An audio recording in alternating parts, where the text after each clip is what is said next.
expondo as Escrituras de hoje, eu quero tratar com você de um tema para mim da mais alta importância, para você e para mim, porque eu quero falar sobre como ser revestido com o poder do Espírito Santo. É uma necessidade minha e sua também. É o desejo mais intenso do nosso coração. É sermos plenos do Espírito Santo. E recebermos a capacitação do poder do Espírito Santo. E Paulo trata deste assunto na sua oração, registrada na carta aos Efésios, no capítulo 3, versos 14 a 21. Paulo já vem tratando da obra do Espírito Santo nesta carta, quando ele fala do poder que ressuscitou Jesus dentre os mortos, a suprema grandeza do poder de Deus que está à nossa disposição. E esse poder é o poder do Espírito Santo. Ainda no capítulo 1 ele fala de que aquele que crê, ele recebe o selo do Espírito Santo e o penhor do Espírito Santo. E agora Paulo vai mencionar esta verdade gloriosa de que você e eu precisamos da capacitação do Espírito Santo. Não podemos viver fiados em nossa força, não podemos caminhar com as nossas próprias pernas, sem o revestimento do poder do Espírito Santo. Nós precisamos desse poder. Então eu quero aqui, neste programa, nessa oportunidade, expor para você esse texto sublime desta carta, que é considerada a rainha das cartas de Paulo.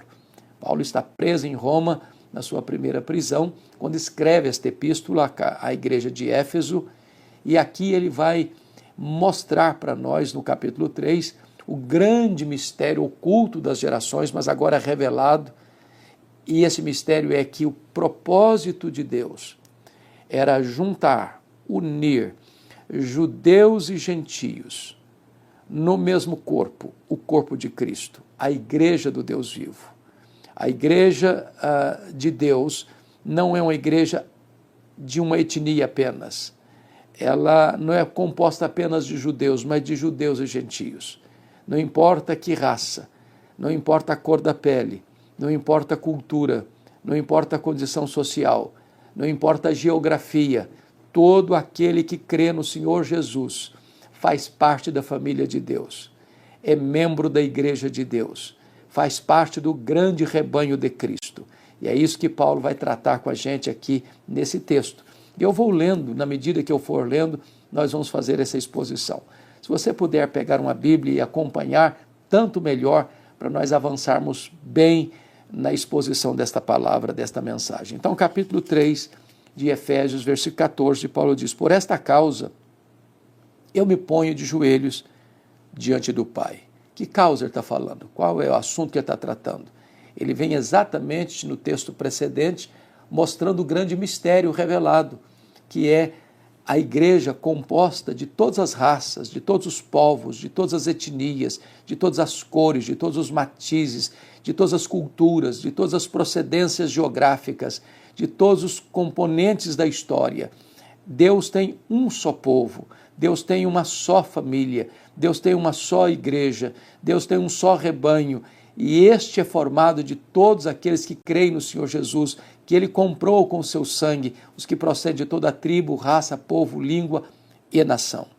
E ele diz assim: de quem toma o nome toda a família, tanto no céu como sobre a terra.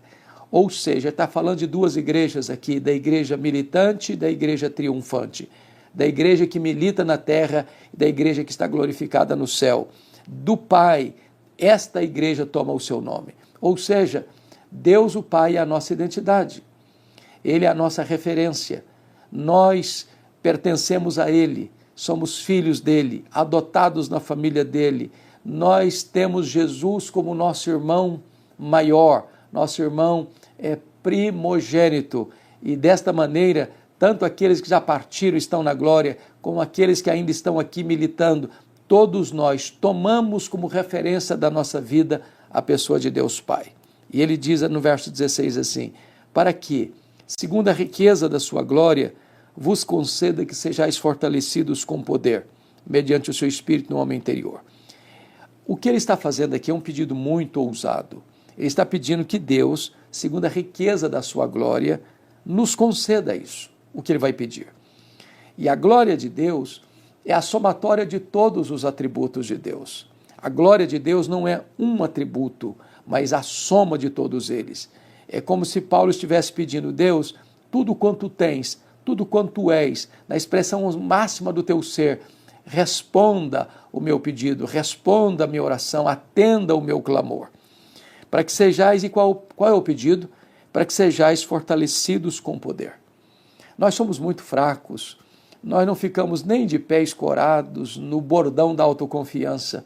Nós temos imensas e intransponíveis limitações.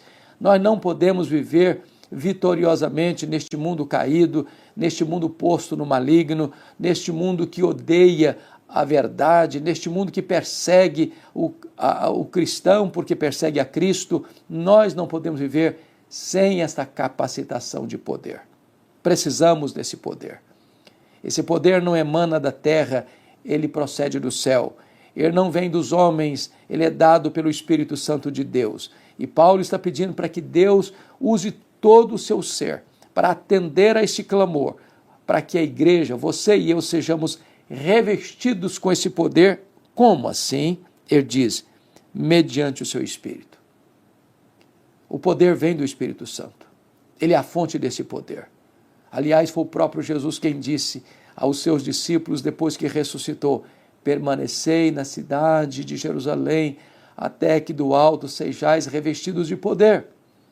E ele disse ainda: mas recebereis poder ao descer sobre vós o Espírito Santo, e sereis minhas testemunhas em Jerusalém, toda a Judeia, Samaria, até os confins da terra. Nós não podemos trabalhar com eficácia, nós não podemos viver em santidade, a não ser que nós sejamos revestidos com o poder mediante o seu Espírito. Onde? No homem interior. Não é nada espalhafatoso, não é nada espetaculoso, não é uma espiritualidade cênica, é no homem interior. Esse poder tem a ver com o caráter, com o fruto do Espírito, com a nova vida, com o testemunho do Evangelho, com as suas relações múltiplas, interpessoais, intrapessoal. Este é o território onde o Espírito Santo concede poder, é no homem interior. É aqui dentro de você. Não é uma questão de performance, não é uma questão de aparência, não é uma questão apenas de propaganda religiosa, é um poder que opera no seu interior. E Paulo explica como isso acontece. Como, Paulo? Que negócio é esse? Como é que eu posso saber que eu tenho poder no meu homem interior? Ele diz assim: e assim habite Cristo no vosso coração pela fé. Então vamos entender isso aqui porque é fundamental. Uma vida revestida com o poder do Espírito Santo é uma vida cristocêntrica. J.I. Packer, no seu livro A Dinâmica do Espírito, disse que o ministério do Espírito Santo é o ministério do holofote. Você quer saber se uma pessoa está cheia do Espírito Santo? Veja se ela tem Cristo no centro da sua vida. O Espírito Santo veio glorificar Cristo. Então, como é que uma pessoa está cheia do Espírito Santo? Qual é a evidência disso? Como se revela isso? Paulo responde assim: se você está cheio do Espírito Santo, você está cheio da habitação de Cristo no seu coração. E assim habite Cristo no vosso coração. A palavra habitar aqui é muito importante, porque há duas palavras no grego para habitar. A primeira delas é habitar como um turista, como um viajante, como alguém que chegou, mas vai embora em breve. Não é o dono da casa, não tem autorização para mudar nada na casa. Esse é um hóspede, apenas um hóspede. É uma habitação temporária. A palavra que Paulo usa não é essa. A palavra que Paulo usa para habitar aqui é o dono da casa, é o que vive na casa, é o que mora na casa, é o que tem todas as chaves da casa. É aquele que pode fazer como Neemias, joga os móveis de Tobias fora. É aquele que pode fazer mudanças na casa. Quando Cristo habita no nosso coração, significa que Ele é o Senhor da nossa vida. Ele manda, Ele controla, Ele dirige, Ele orienta, Ele aconselha, Ele consola. Não há área da nossa vida em que Ele não tenha chave. Não há um cômodo da nossa casa onde nós mantemos a chave com a porta fechada, só nós entramos, só nós administramos. Não. Quando você tem o poder do Espírito Santo, significa que Jesus comanda a sua vida. Que Jesus dirige sua vida pessoal, sua vida conjugal, sua vida financeira, sua vida relacional, sua vida sexual.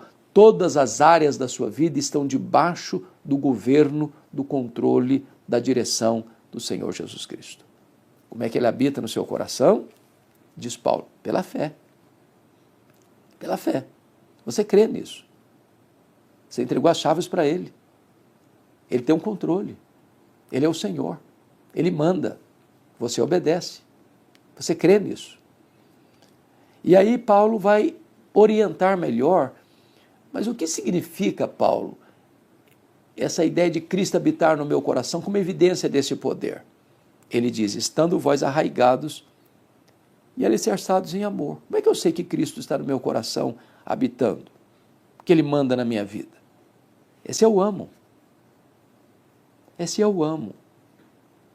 Porque eu posso ter um discurso muito bonito, uma teologia muito saudável, mas se eu não amo quem está perto de mim, quem está ao alcance da minha mão, o meu próximo, não passa de um discurso religioso. E Paulo usa aqui duas metáforas para falar deste amor. Uma metáfora da construção civil e uma metáfora da botânica. Ele diz arraigados. Ele tira da botânica uma árvore que tem raízes, está firmemente plantada, solidificada. E ele diz alicerçados. Ele está usando aqui a figura da engenharia civil, de um prédio, de uma casa, onde você precisa lançar o fundamento. Estando vós arraigados e alicerçados em amor. Não é um amor raso, epidérmico, superficial, não é apenas um amor de palavras, não é apenas discurso, mas é um amor profundo, que tem raízes, que tem fundamento. Quando você ama, duas coisas estão aí evidentes. Jesus está mandando, Ele tem as chaves da casa, e isso é uma evidência do revestimento de poder do Espírito Santo. E agora Paulo coloca o propósito desse revestimento, no versículo 18. A fim de poderes, olha aí o a fim, com o propósito de, com a finalidade de, a fim de poderes compreender com todos os santos qual é a largura e o comprimento e a altura e a profundidade do amor de Deus. Então veja bem que essa compreensão ela não é adquirida de forma isolada. É preciso que você compreenda isso com todos os santos. Sabe o que significa isso? Não tem ovelha longe do rebanho. Uma ovelha longe do rebanho, ele é vulnerável, susceptível ao ataque dos lobos, dos predadores. Essa ideia que tornou-se, de certa forma, comum em muitas pessoas depois da pandemia da Covid-19, não, eu vou ficar agora só em casa, eu vou ser crente na minha casa, eu não preciso de igreja, só preciso de Jesus, eu sou crente do meu modo, eu vou zapear e vou ouvir os pregadores que eu quiser, na hora que eu quiser, do jeito que eu quiser, mas não preciso frequentar a igreja, não preciso da igreja, não preciso congregar. Não é o que o texto ensina. Você e eu precisamos fazer parte de um corpo, que somos parte de um corpo. Se eu arrancasse o meu braço, ele seria ainda membro do meu corpo, mas ele não faz parte do corpo e ele não tem vida. Ele só tem vida ligada ao corpo. Paulo diz, eu preciso compreender com todos os santos qual a largura, o comprimento, a altura e a profundidade do amor de Deus. E aí nós poderíamos pensar sobre isso. A largura deste amor é que abrange todas as pessoas, de Adão, o primeiro homem, ao último homem da história. O comprimento é que vai desde o começo até a consumação dos séculos. A altura é que este amor procede do céu. A profundidade é que este amor alcança o pecador mais arruinado pela devassidão do pecado. Não há geografia onde o amor de Deus não alcance. Não há pessoa que fique fora do horizonte desse amor. E é preciso que, com todos os santos, eu compreenda esta dimensão quádrupla do amor de Deus. E Paulo avança no verso 19 e diz assim, e conhecer o amor de Cristo, que excede todo entendimento. Aqui, ele está usando duas palavras que eu quero chamar a sua atenção. No verso 18 ele fala de compreender, e no verso 19 ele fala de conhecer. A palavra compreender é uma palavra no campo intelectual. A palavra conhecer é no campo experimental. A palavra conhecer, tanto no hebraico quanto no grego, tem a ideia de um relacionamento íntimo. É por isso que diz lá que Adão conheceu a Eva. Quando o marido relaciona-se conjugalmente com a esposa com o marido, a Bíblia usa essa palavra conhecer. É mais do que ter informação, é ter relacionamento.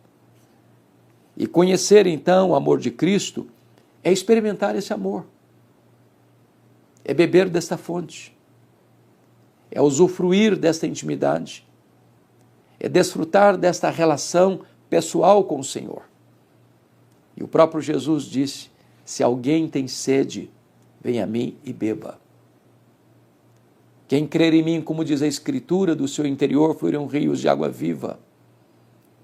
Eu poderia ser um químico que teria uma tese de doutorado sobre H2O, os elementos da água, e ainda morrer de sede à beira de um rio. Eu poderia conhecer Jesus como poucos, de ler as obras escritas sobre ele, conhecer os evangelhos, conhecer as epístolas, conhecer Apocalipse, conhecer as profecias messiânicas. Eu poderia ser um perito no tema, um doutor no assunto, mas não experimentá-lo. Se alguém tem sede, vem a mim e beba. É experiência com ele.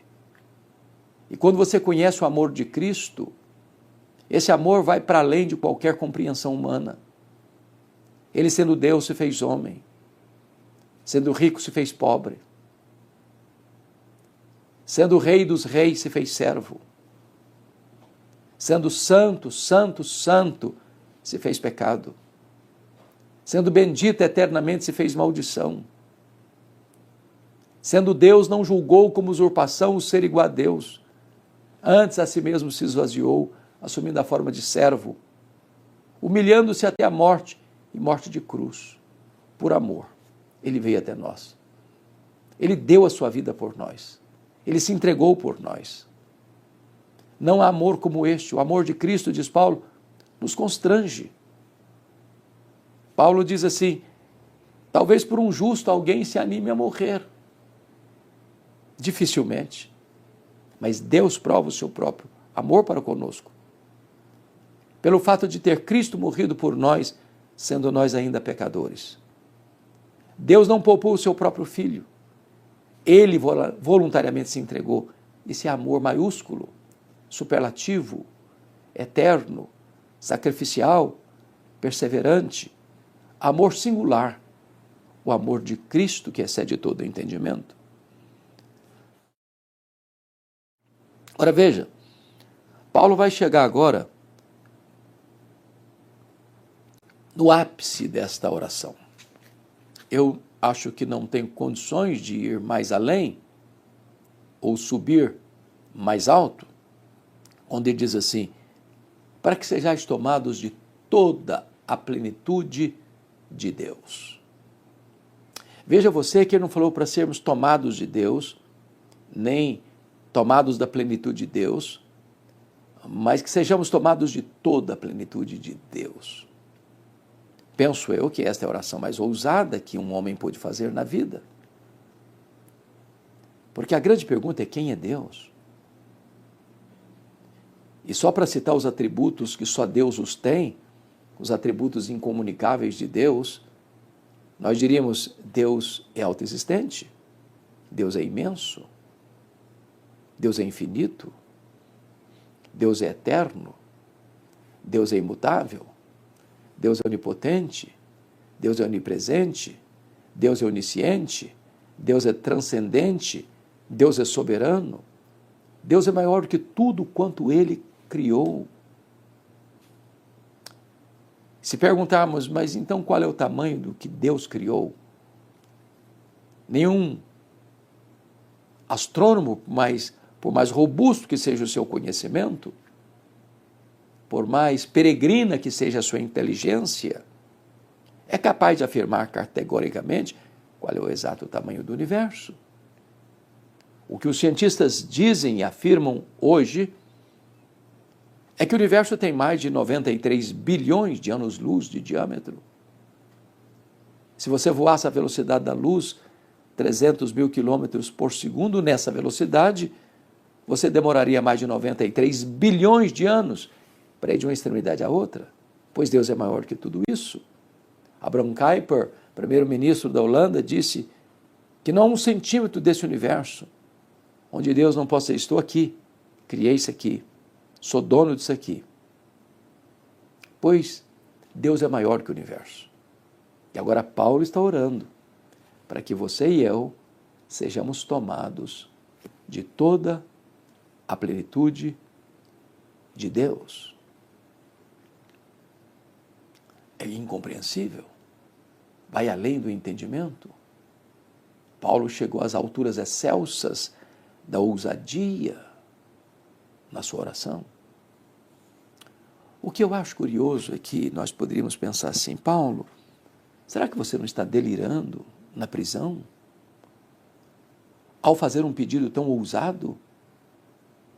Para que nós não cheguemos a esta conclusão, ele diz no versículo 20, o versículo seguinte, assim, ora, há aquele que é poderoso para fazer não mais, não muito mais, mas infinitamente mais do que tudo quanto pedimos ou pensamos, conforme o seu poder que opera em nós. A Ele seja a glória na Igreja em Cristo Jesus, agora e pelos séculos eternos. Veja você que esse versículo, ele é poderoso para fazer infinitamente mais, não está conectado com coisas comezinhas da vida, com as coisas corriqueiras da vida. Porque alguém poderia dizer, bom, mas eu estou passando por uma situação difícil financeiramente, e alguém diz, bom, mas Deus pode fazer infinitamente mais. Ou imagina alguém passando um problema de saúde, alguém diz, bom, mas Deus pode fazer infinitamente mais. Você está passando um problema pessoal, conjugal, familiar, no seu trabalho, alguém diz, bom, mas Deus pode fazer infinitamente mais. E pode mesmo. Mas Paulo declara isso depois de ter feito o pedido mais ousado, audacioso. O pedido de sermos tomados de toda a plenitude de Deus. Parece que não tem mais nada além desse pedido. Em outras palavras, não há limitação em Deus, a limitação está em nós. Usando uma figura lá de 2 Reis, capítulo 4, enquanto tiver vasilhas vazias, o azeite vai jorrar. Enquanto tiver disponível disponibilidade no nosso coração, haverá mais e mais para nós. O que Deus tem para você é esta plenitude do poder, do Espírito Santo, que significa o governo de Cristo na sua vida, que reverbera na prática do amor, que na comunhão dos santos você compreende este amor de Deus que abrange o mundo todo, em todas as épocas, e que agora você conhece este amor de Cristo que excede todo entendimento, com o propósito de você ser tomado de toda a plenitude de Deus. Paulo não poderia ter outra forma de encerrar esta oração tão sólida, tão ousada, tão robusta, senão com a doxologia. E a doxologia é esta: a Ele seja a glória na igreja e em Cristo Jesus. Deus é glorificado na igreja. Deus é glorificado no corpo e em Cristo, na cabeça. Quando a igreja é revestida de poder, quando Cristo é o Senhor,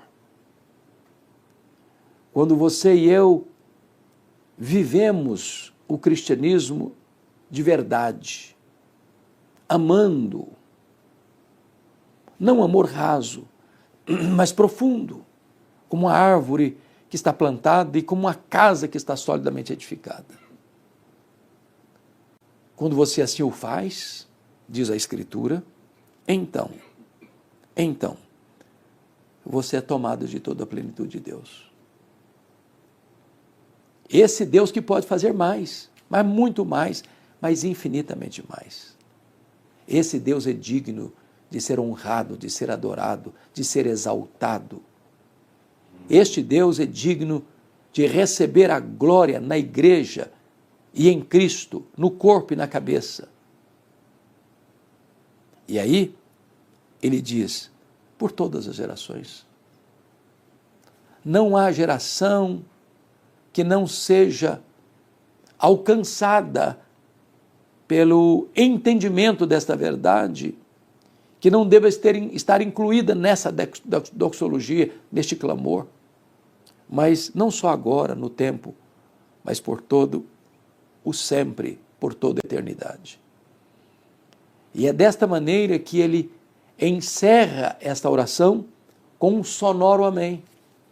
Amém, amém e amém. A pergunta que eu lhe faço: você tem experimentado esse revestimento de poder? Quantas pessoas acham que esse poder é esquisitices espirituais? Quantas pessoas que pensam que esse poder é uma extravagância espiritual? Quantas pessoas que hoje fazem propaganda desse poder, chamando atenção para si mesmo, acendendo as luzes da ribalta sobre si mesmos, se autopromovendo, fazendo propaganda de uma espiritualidade que não tem e de milagres que não aconteceram. Mas você e eu precisamos desse poder. Desse poder do Espírito Santo aqui dentro do nosso coração. Precisamos desse poder que retrate Jesus governando a nossa vida, habitando como Senhor da casa, que tem todas as chaves da nossa vida. Precisamos desse poder para que a nossa vida expresse este amor verdadeiro, genuíno, não apenas de discurso religioso, mas de fato e de verdade.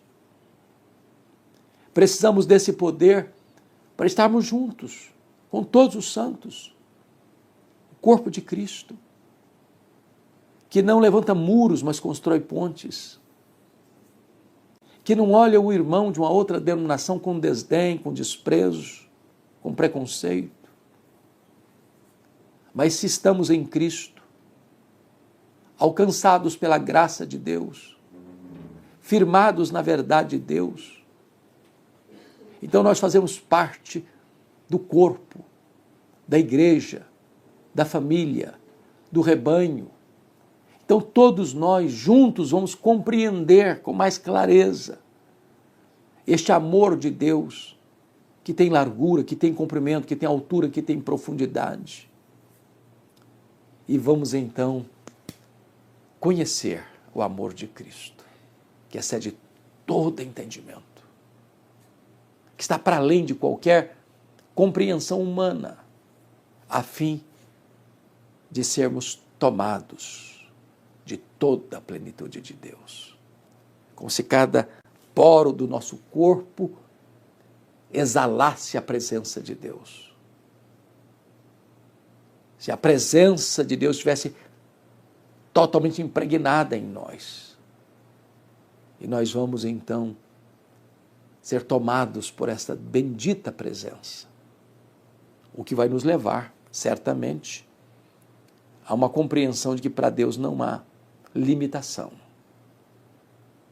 E vamos fechar esta oração como Paulo, numa doxologia gloriosa e bendita, dando a Deus o Pai toda a glória, na igreja e em Cristo, em todas as gerações, agora e para sempre.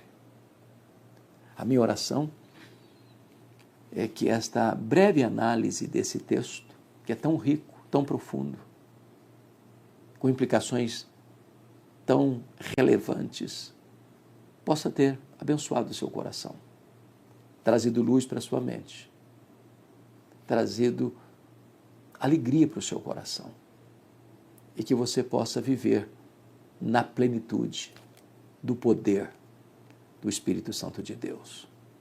Deus abençoe sua vida, Deus abençoe seu coração. Um grande abraço.